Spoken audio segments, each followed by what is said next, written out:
Bienvenidos. Este es un espacio de paz, de fe y de encuentro con la palabra de Dios.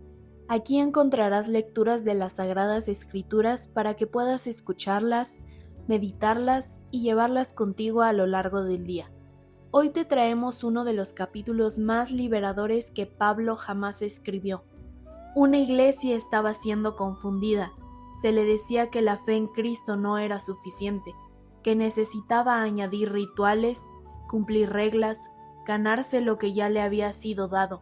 Y Pablo responde con una de las declaraciones más directas de todo el Nuevo Testamento, que Cristo ya los hizo libres, y que hay dos caminos delante de cada persona, los frutos de la carne y el fruto del Espíritu, y que por sus frutos se conoce a qué árbol pertenece cada vida. Antes de comenzar, meditemos en estas palabras de Juan, capítulo 8, versículo 36. Así que, si el Hijo os libertare, seréis verdaderamente libres. Juan, capítulo 8, versículo 36, Reina Valera, 1909. La lectura de hoy proviene de la versión Reina Valera 1909, una traducción clásica y majestuosa de la Biblia al español. Leeremos Gálatas capítulo 5, el gran capítulo de la libertad cristiana y el fruto del Espíritu. Pablo nos llevará desde el fundamento de la libertad en Cristo hasta el conflicto entre la carne y el Espíritu, y finalmente a una de las listas más hermosas y prácticas de toda la Biblia, los 9 frutos del Espíritu Santo. Escúchalo como una invitación a vivir desde adentro hacia afuera, no desde las reglas hacia el corazón, sino desde el Espíritu hacia la vida. Gálatas capítulo 5. La libertad en Cristo, la lucha entre la carne y el Espíritu, y el fruto del Espíritu. Estad pues firmes en la libertad con que Cristo nos hizo libres, y no volváis otra vez a ser presos en el yugo de servidumbre. He aquí, yo, Pablo, os digo, que si os circuncidareis, Cristo no os aprovechará nada. Y otra vez vuelvo a protestar a todo hombre que se circuncidare, que está obligado a hacer toda la ley.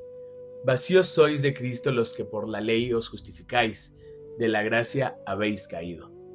Porque nosotros por el Espíritu esperamos la esperanza de la justicia por la fe. Porque en Cristo Jesús ni la circuncisión vale algo, ni la incircuncisión, sino la fe que obra por la caridad. Vosotros corríais bien. ¿Quién os embarazó para no obedecer la verdad? Esta persuasión no es de aquel que os llama. Un poco de levadura leuda toda la masa. Yo confío de vosotros en el Señor, que ninguna otra cosa sentiréis, mas el que os inquieta llevará el juicio, quien quiera que él sea. Y yo, hermanos, si aún predico la circuncisión, ¿por qué padezco persecución todavía? Pues que quitado es el escándalo de la cruz.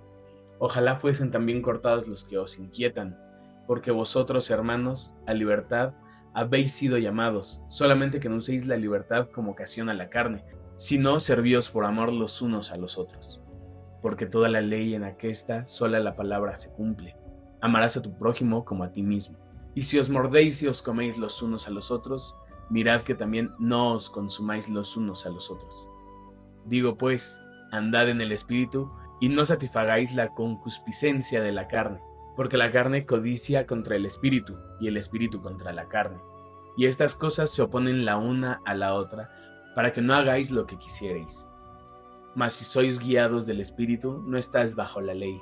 Y manifiestas son las obras de la carne, que son adulterio, fornicación, inmundicia, disolución, idolatría, hechicerías, enemistades, pleitos, celos, iras, contiendas, disensiones, herejías, envidias, homicidios, borracheras, banqueteos y cosas semejantes a estas, de las cuales os denuncio, como ya os he anunciado, que los que hacen tales cosas no heredarán el reino de Dios. Mas el fruto del Espíritu es caridad, gozo, paz, tolerancia, benignidad, bondad, fe, mansedumbre, templanza. Contra tales cosas no hay ley. Porque los que son de Cristo han crucificado la carne con los afectos y concupiscencias. Si vivimos en el Espíritu, andemos también en el Espíritu. No seamos codiciosos de vanagloria, irritando los unos a los otros, envidiándose los unos a los otros.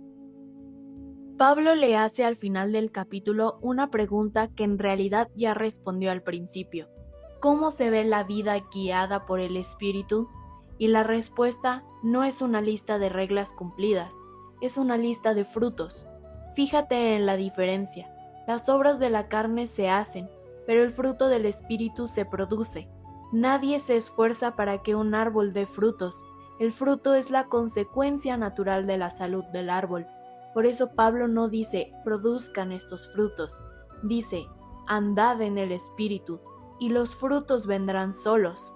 Caridad, gozo, paz, tolerancia, benignidad, bondad, fe, mansedumbre, templanza. 9 frutos. Uno solo de ellos es suficiente para transformar una relación, un hogar, un día entero.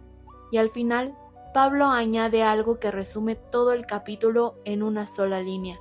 Si vivimos en el Espíritu, andemos también en el Espíritu. No basta con haber recibido la libertad, hay que caminar en ella. No basta con saber que el Espíritu vive en nosotros, hay que seguir su paso cada día. La libertad que Cristo nos dio no es la libertad para hacer lo que queramos, es la libertad para finalmente poder amar, sin el peso de la culpa, sin el yugo de la religión vacía, sin la esclavitud del yo. Hoy la invitación es simple: anda en el Espíritu y deja que el fruto crezca. Gracias por acompañarnos en esta lectura. Si esta palabra tocó tu corazón, compártela con alguien que también la necesite. Suscríbete para recibir más lecturas bíblicas cada semana y que Dios te bendiga profundamente en este día.